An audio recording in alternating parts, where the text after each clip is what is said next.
the power. I've Got the Power is a song that was wrote in the 1990s by the group Snap. This song immediately became a hit during this time by a group that realized that America had counted out the African American society. So they used their platform to say the words, I got the power. And to say, I got the power, you have to know that a person is only implying that one has a particular ability. The first thing I want you to recognize in this topic is that there is a difference in saying I have versus I got. Y'all know I'm a former teacher, so can I do a little teaching for a second or two? The word have refers to owning something, and got refers to receiving something. Just in case you missed that, I'm going to repeat that again. The word have refers to owning something, and got refers to receiving something. So in order for one to have power, you first need to understand that you got to do what? You got to receive it. Let's look at verse 9.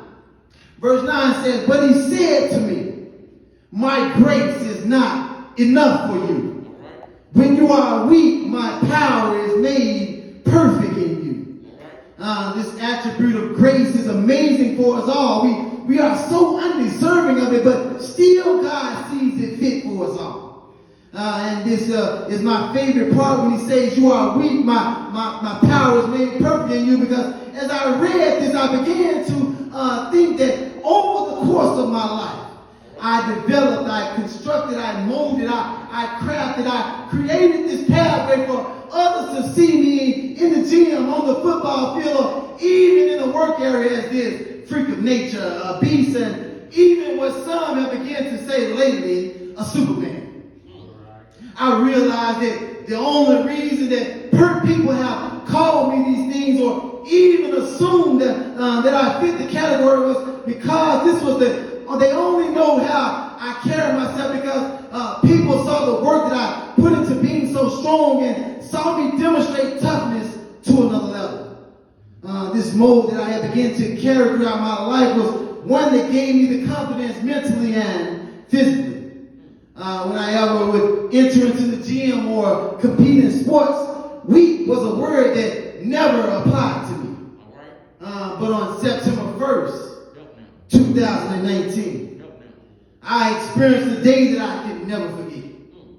I suffered a brain aneurysm. For 6 days, I was in a coma. But eventually, I woke up and had to come to realization that I couldn't use my entire right side of my body. My speech was slurred and my memory was half gone, and so many other things that I could do that I couldn't do. At that moment, the Superman that so many had become accustomed to was down.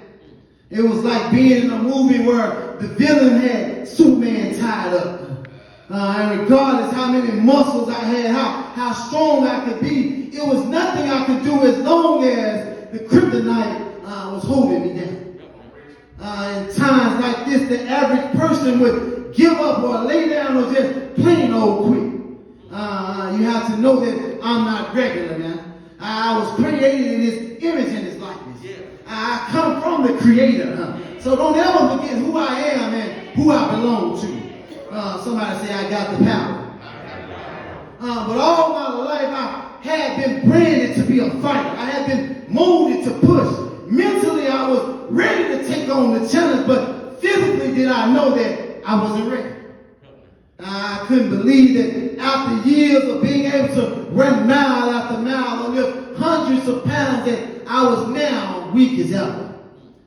Day after day, I tried my best at utilizing my muscles to get my body back going and tiring my brain out, trying to get back going. And it just seemed like I would never get back to my regular life. I was at my lowest that I could ever be at, mentally and physically. But it was just one thing that I was missing, and all that time it was just calling on Jesus. It wasn't until I took self out the way and let God lead the way that I finally got the power that I needed to to make progress.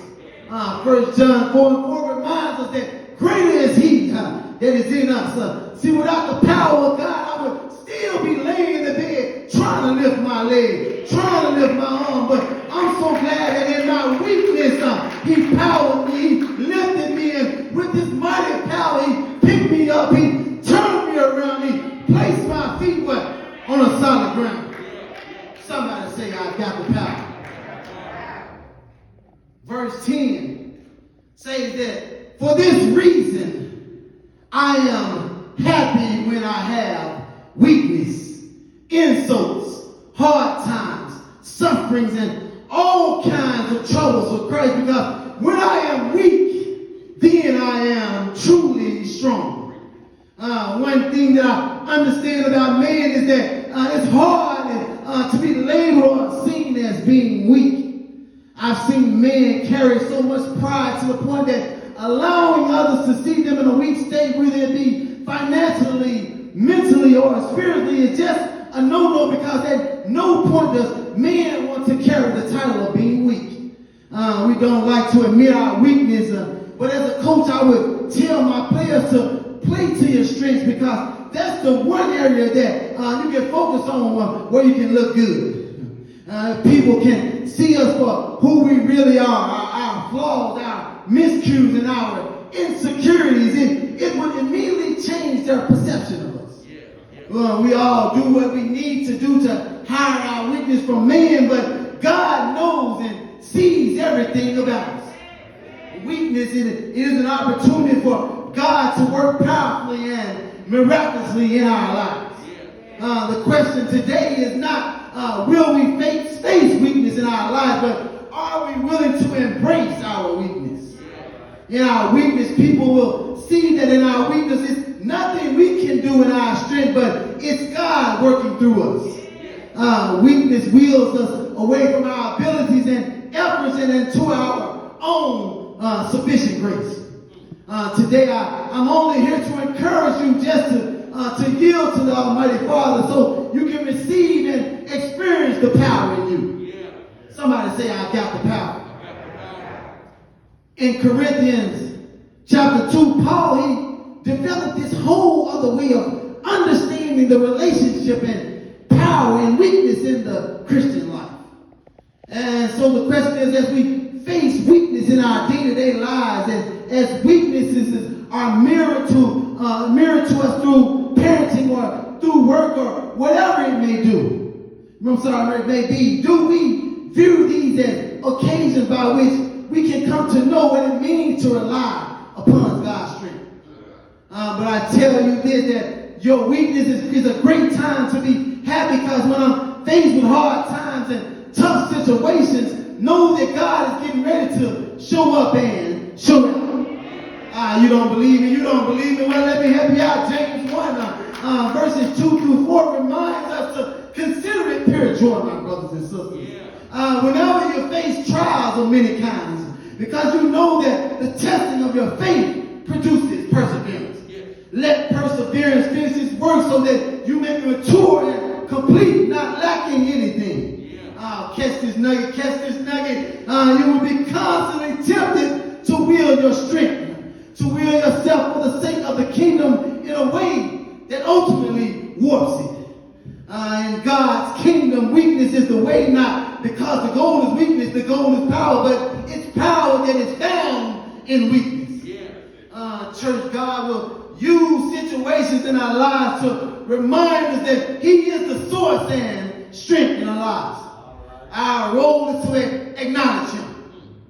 I'll never forget being in the hospital. The nurse was rolling me to therapy. It just seemed like everything was going wrong that day. I had her to stop my wheelchair and I began to pray. There was a moment when I got out of my feelings. There was a moment I let go and let God. And before you knew it, I was right back in therapy, and I was up out of my wheelchair and I was walking around. I wasn't moving like I'm moving today, but I was taking one step at a time. Church, in your weakness, His power is made perfect in you. Church, in your weakness, there's no flaws in his power. I said, church, in his weakness, his power will never fail. Church, in your weakness, his power will make you whole. Church, in your weakness, his power will prevail. I said, church, in your weakness, his power will save you. Because of your weakness, Jesus, our Savior, our rock, our Redeemer, he went to the cross for you and I.